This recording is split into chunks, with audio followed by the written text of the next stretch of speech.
김경수 지사는 언론에 대해서 되게 정통한 전문가예요. 네. 지금 국임당에서 내란 이전도 그랬지만 이후에 더 적극적으로 공세적으로 이재명 죽이기 흔들기에 나서고 있지 않습니까? 그냥 얘기하다가 윤석열 디펜스 안 되면 이재명은 감옥 가, 맞아요. 뭐 이렇게 하고 있는데 지금 이 헌재나 형사 재판의 속도가 빨라질수록 더 이제 아마 이재명에 대한 공세는 더 가열차게 진행이 될 텐데 그 국면에 이제 하나의 그 계기를 더 갖춰준 게 보수 가포 집단 여론조사란 말이에요. 근데 여론조사를 보니까 내가 이런 얘기를 하겠다라고 지금 얘기했잖아요.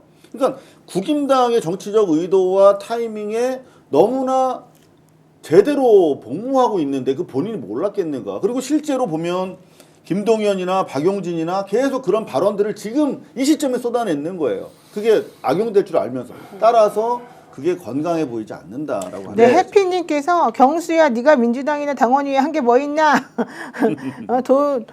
이런 얘기를 사실 또 주기도 하셨고, 그다음에 또 도토리님께서는 혁신당은 민주당하고 지지자가 겹치는데 아무리 좋은 정책을 가지더라도 갈등이 없을 수 없지 않겠습니까? 이걸 어떻게 해결하실 것인지도 좀 과제로 풀어주십시오, 이런 얘기도 하고 계시네요. 많은 분들이 같은 야권 얘기네요. 지지자들이 오래전부터 겪어온 내부 분열의 두려움이 커서 그러네. 크게 반응하는 건데, 존재감으로 보면 정말 만에 하나 천에 하나 그런 일은 없어야 되지만 이재명 대표가 사법에 걸려갖고 뭐 출마 못한다 그러면 그런다 해서 신삼김, 뭐 김부겸, 김경수, 김동연 중에는 후보되는 거 아니에요. 이재명 정신을 계승한 사람이 되는 거지. 그렇죠. 그게 존재감이 없는데, 다만 왜 이렇게 민감하고 예민해졌는가 하는 거예요. 그러니까 야권 지지자들이 모이면 좋았던 얘기를 할 때 문재인 이름이 거론되는 일이 없어요. 다 김대중 얘기하고 노무현 대통령이 이러셨지 얘기를 해. 그러니까 문재인은 기억에서 지우고 싶은 거예요. 근데 그 5년 동안에 벌어진 일이 뭐냐 하면 그 시기에 국정 담당자들 있잖아요. 네. 주류 의원들, 장관한 사람들 포함 문재인 대통령까지 너무나 열심히 일한 거야. 후회 없이 열심히 일했어. 근데 지금 지나놓고 보면 성과물이 아무것도 없어. 이 효능감 제로의 시절을 정리를 해야 돼요. 아무도 입에 거론해서 그래도 문재인 대통령이 이랬지, 그 시절에 어땠지, 그냥 코로나 방역 잘했지 정도 얘기하지, 국정 성과물로 지금 우리가 입에 떠올릴 수 있는 게 아무것도 없어. DJ나 노무현은 이런 거 이뤘지를 그렇죠. 지금 말하려면 잘잘잘잘 10가지 20가지를 말할 수 있거든. 그래서 이게 지금은 별거 아니에요. 이렇게 열을 내서 왜 김경수의 쓸데없는 소리야 이런 그냥 무시해도 되는 정도지만, 네. 큰 틀에서 보면요. 듣지도 않으시겠지만 양산의 문재인 대통령이 정말 자기 성찰을 해야 됩니다. 왜 진보를 생각하고 야권 지지자가 된 모두가 그를 그냥 존재가 없는 사람인 양 취급하는지 그 이유를 깊이 성찰하시고 어떤 좀 다른 품위 있는 형태로 자기 반성을 좀 해주세요. 네, 알겠습니다. 퇴임하고 단 한마디가 없어. 자기 스스로를 반성하는 말이 단 한마디가 없어. 이게 성찰이 안 돼서 그런 거거든요. 난 열심히 일했는데, 열심히 일한 거 맞아. 근데 마을 주사가 할 일을 했다니까. 대통령이 할 일을 한 게 아니라 저 하급자 이 부장국장 할 일을 해놓고서 뭘 했다고 그런지 모르겠는데, 하여튼 지금 우리 민주당은 내부 분열이 있는 거 아니에요. 네. 그냥 주류했다 비주류 몰려난 사람들의 여한이 한마디씩 나오는 건데 그렇게 민감할 필요 없는 정도 수준의 얘기예요. 임종석 실장 얘기만 나왔을 때도 그냥 뭐 아무 말 안 하고 넘어가면 되겠다. 그런데 이제 그랬죠. 김경수 경남지사 같은 경우는 다르다는 여기 참전을 해버렸어요. 사실은. 그런 참전을 해버렸기 때문에 이것은 생산적 논쟁으로 끌고 가라. 민주당 그렇게 하라. 비판할 사람들은 자유롭게 비판하고 논쟁할 사람 논쟁하라. 이런데 제가 이제 꼭 말씀드리고 싶은 것은 지도자가 주어진 조건에서 최선을 다했으면 그 결과가 나빠도 책임 안 져도 됩니까? 노무현 대통령이 지도자로서 최선을 다했는데 마지막 죽음으로 자신의 뜻을 펼쳤어요. 노영민 여사 그냥 비유할게요. 법무법인 대표 하시잖아요. 네, 본인 주어진 조건 최선을 아니에요. 다했는데 법무법인이 망해버렸어. 네. 그럼 그 책임이 없습니까? 밖에 나와고 야 나 책임 없다 최선을 다했다. 기업 운영하는 사람이 대표를 했고 CEO를 했는데 주어진 조건 최선을 다했는데 결과 안 좋았다. 그 책임 안 집니까? 근데 오늘 김경수 지사는 윤석열 정권 탄생 책임이 우리 모두에게 아프게 책임으로 남아있다고 했어요.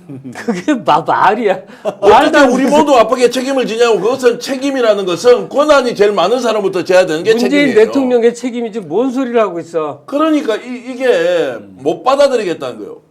지지했던 사람한테 어떻게 책임을 지라고 해요. 그것은 권한을 가진 사람이 져야 되는 책임이고 그것은 권한의 크기에 따라서 책임의 크기도 결정되는 거예요. 윤석열이가 지금 나와가지고 비상경까지 선내서 나라 임호영 이끌었으면 지 목숨 걸고 그러면은 나라를 뒤집든지 아니면 책임 혼자 다 지든지 그렇게 해놓고 어떻게 하고 다른 놈한테 다 떠넘기잖아. 거짓말 시키면서. 네, 맞아요. 매일 새빨간 거짓말 하고 있잖아요. 네. 어떻게 지금 이런 부분에서 윤석열 정권 탄생의 책임이 우리 모두에게 있다. 아닙니다. 권한 많은 사람부터 책임을 져야 이 사회가 제대로 돌아가고 그 책임의 경중을 따지는 것이 발전이라고요. 사실 그때 저는 진짜 억울해요. 왜냐하면 저 그때 열심히 방송하면서 정말 열심히 많이 홍보도 하고 문제가 있다고 얘기도 하고 또 누구를 찍는 것이 옳은 것인가에 대해서 제가 정말 많이 했다고 생각하거든요. 그런데 진짜로 저 옆에 계신 지금 이렇게 자꾸 발끈하시면서 자기네들한테 사과하라고 하시는 그분들은 오히려 분탕질만 치고 계속해서 문제만 일으켰던 사람들인데 0.73으로 진 것에 대해서 본인들은 한 번도 미안해한 적이 없고 사과한 적이 없어요. 맞아요. 그러면서 우리 보고 같이 사과하자 그러고 우리 보고 미안해야 하라고 그러고 지금 책임을 같이 져라 이런 얘기를 하니까 공동 책임. 마치 저는 우리가 뭘 잘못해서 니네가 나한테 그런 말을 하니 이런 생각을 지금 솔직히 할 수밖에 없는데 그럼에도 불구하고 이제 원래 제 개인적인 생각은 그래도 이제 그 동안의 것들에 대해서 본인들이 반성하는 마음을 보인다면 이제는 이 정권에서 우리가 분열하면 안 되니까 이 분열하지 않도록 다시 좀 마음을 잘 가다듬고 으쌰으쌰 한번 해보자라는 측면에서 서로 좀 긍정 회로를 돌리자라는 게 제 개인 생각이었어요. 그랬는데 그렇게 하면 안 된다라고 다들 많은 분들이 저에게 지금 뭐라고 하십니다. 노영이 정신 차려라. 널 다시 봤다. 너는 왜 생각이 그 모양밖에 안 돼? 이렇게 말씀하시는데 저의 큰 뜻은 그거는 아니었다. 이걸 말씀을 드리고요. 제가 한 말씀만 보태면요. 네.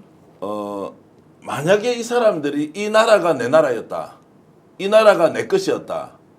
이 권한이 정말로 나의 생존에 절대적으로 필요한 것이었다라면 이렇게 제3자의 관점에서 얘기 안 할 거예요. 맞아요. 내 것이고 내 나라고 우리 조국이고 이것을 내가 어떻게 책임감 있고 권한을 위임받아서 더 살려야 할 것이냐라면 더 지혜롭게 결론을 냈을 수 있고 문제가 생기면 더 먼저 책임을 지려고 나왔을 거예요. 그런 거 없어요. 지금도 제3자 합법을 하는 건 문제가 매우 많다는 것이고 네. 제가 알기로는 매우 공공한 상황에 몰려 있다는 것도 알고 있습니다. 참 안타깝기도 하고 정말로 동정심이 생기기도 하는데 이렇게 얘기를 해서 갈라치게 하면 안 돼요. 차라리 그렇습니다. 나와서 당당하게 경쟁해라. 이재명 당신이 갖고 있는 건 이게 문제고 나는 이 더 좋은 강점이 있으니까 국민 앞에 평가받자. 나는 대선에 나올지 안 나올지 잘 모르겠어요. 이렇게 그냥 옆에서 공격만 하다가요. 이렇게 난사하고 있다가 아무도 안 나오고 생산적 논쟁도 못할 수도 있다. 이런 말씀을 저는 드리면서 그 전에 맞습니다. 그 말씀 딱 맞고 이분들 나와가지고 내가 그때는 뭘 잘못했다. 우리들은 그때 뭘 반성한다. 먼저 말을 해주고 그 다음에 다른 사람들에게 앞으로 어떻게 하자라는 얘기를 해줬으면 좋겠어요. 이분들은 자기네들이 한 것에 대해서 한 번도 반성하거나 자기네들이 한 것이 어떤 식으로 의미가 있었는지에 대해서 우리들에게 설명한 적이 없어요.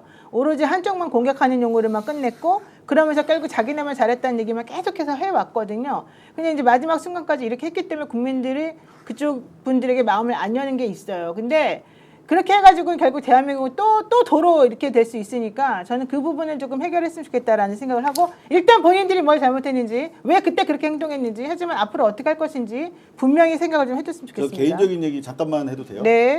사회자한테 허락받아야 돼요. 네. 전 사실은 문재인 대통령까지는 그렇다 쳐도 노무현 대통령을 모욕하는 자가 지금 민주당 안에 있다. 그거는 아닌데. 이거 모욕이 완전히 아니고 모독이라고 표현을 썼어요. 완전 에바야 에바. 이게 정말 기분 나빠요 저는. 우리가 실제로 우리 노영희 변호사님이 너무 정확하게 말씀하셨는데 이거 반성해야 되거든. 우리가 반성할 지점을 해야 다시 우리 정권 탈취를 안 당하지. 우리가 뭘 잘못했는지를 알아야 문재인 정권의 성과와 그 실패에 대해서 얘기하자고 하면서 얘기하려면 못하게 하는 거잖아.